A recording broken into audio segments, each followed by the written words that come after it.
Hallo und herzlich willkommen in den Lechtaler Alpen auf der Tour zum Tschachaun. Ein komischer Name, aber der heißt wirklich so. Und herzlich willkommen bei Mountain Guide. Lang ist her, dass wir mal wieder in den Lechtaler Alpen waren. Aber wir hatten uns vorgenommen, hier mal wieder was zu unternehmen und haben es jetzt auch getan. Und unser Ziel war der sogenannte Tschachaun. Mit einem sehr interessanten und wirklich landschaftlich wunderschönen Rundweg. Äußerst zu empfehlen. Warum? Werdet ihr nach diesem Rundflug jetzt auch gleich in den Videoaufnahmen sehen.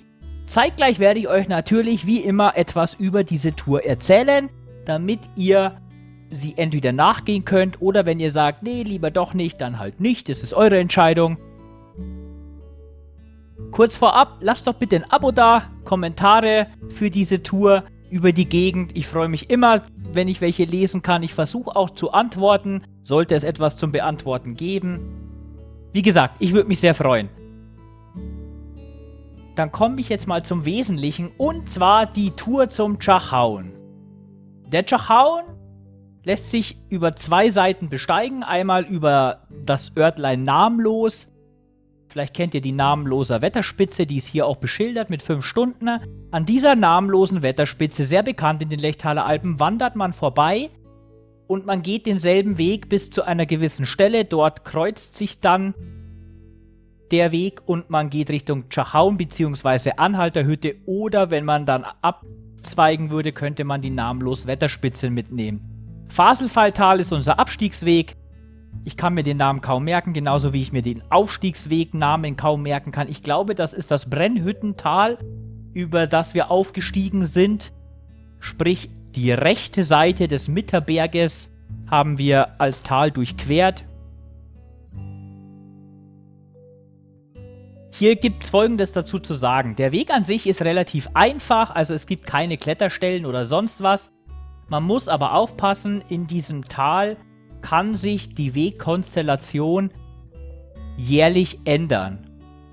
Das ist ein relativ wildes Tal und es gibt immer wieder mal Murenabgänge in diesen Rinnen, die man da gesehen hat, kurz, die man kreuzt. Ich kann also nicht garantieren, dass zu einem Zeitpunkt, in dem ihr dann geht und vorher dieses Video gesehen habt, jeder einzelne Schritt, den ihr hier sehen könnt, immer noch so aussieht. Bei uns beispielsweise war es so, dass der Hauptweg über die Pfade nicht mehr da war und wir die meiste Zeit über das K aufgestiegen sind. Aber Schwierigkeit war deswegen trotzdem nicht vorhanden. Das hier ist die Abzweigung. Hier könnte man jetzt zur Wetterspitze rübergehen, an dem wunderschönen Tal mit ganz vielen tollen Tieren vorbei. Von Rindern bis zu, ich glaube auch ein paar Büffel waren dabei, Fohlen, an sich Pferde.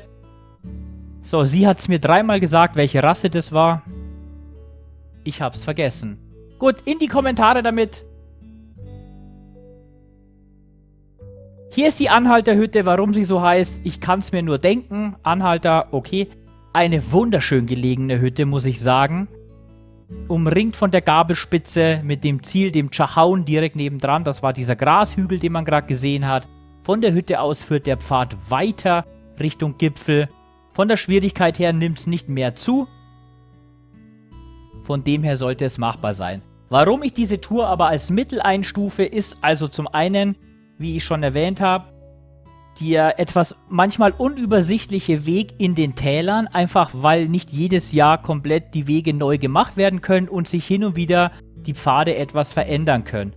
Und zweitens, weil man Kondition braucht. Es sind ja doch fast 1200 Höhenmeter und die sind nicht zu unterschätzen. Schatten gibt es hier wenig. Und jetzt bin ich kurz ruhig. Ihr könnt den Anblick der Lechtaler Alpen kurz genießen.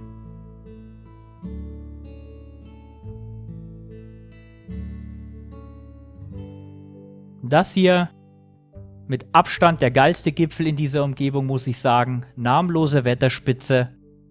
Empfehlenswert. Mit Übernachtung der Anhalterhütte ist die Tour auch gut machbar. Ansonsten ist man, glaube ich, bei 13.000, krass! 1350 Höhenmeter am Stück ist dann doch etwas viel.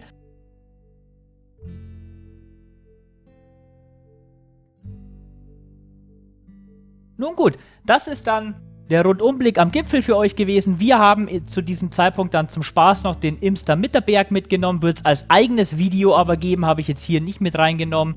Weil wir uns gedacht haben, wenn wir eh schon dran vorbeilaufen, ihr seht es gleich, was ich meine, und schon den ganzen Tag drauf zugelaufen sind, dann gehen wir einfach da auch noch hoch und nehmen den mit.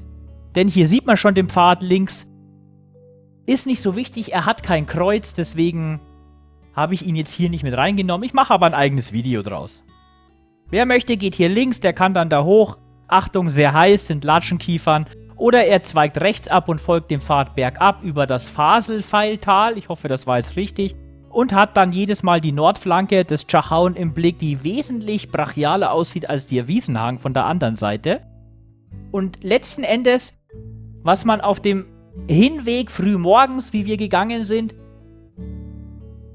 man ist also um den Mitterberg rumgelatscht und hatte den ständig vor Augen und dasselbe ist jetzt beim Abstieg auch, nur von der anderen Seite. Wie rum ihr auf- oder absteigt, bleibt euch überlassen, da mische ich mich nicht ein. Deswegen haben wir den Rundweg gemacht. Ihr seht beide Seiten, auch hier war der Weg nicht immer vollends erkennbar, aber auch das Improvisieren des Weges ist nicht schwer. Was ich aber sagen möchte, ich empfehle euch unsere Variante des Aufstiegs, denn das Faselpfeiltal, ich hoffe, es war wieder richtig, hat einen Nachteil. Es sind sehr viele steile Serpentinen, und zwar kleine Serpentinen, im Anstieg. Und das hat uns beim Abstieg schon genervt. Andersrum kann ich mir vorstellen, macht es nicht so viel Spaß. Also wählt doch unsere Variante. Glaubt mir, beim Abstieg werdet ihr merken, warum. Vielen Dank fürs Zuschauen. Macht sie, geht sie, kehrt in die Anhalterhütte ein. Nicht vergessen, nur mit Mount Tour Guide erreichst du den Gipfel gescheit. Bis zum nächsten Mal. Ciao, servus.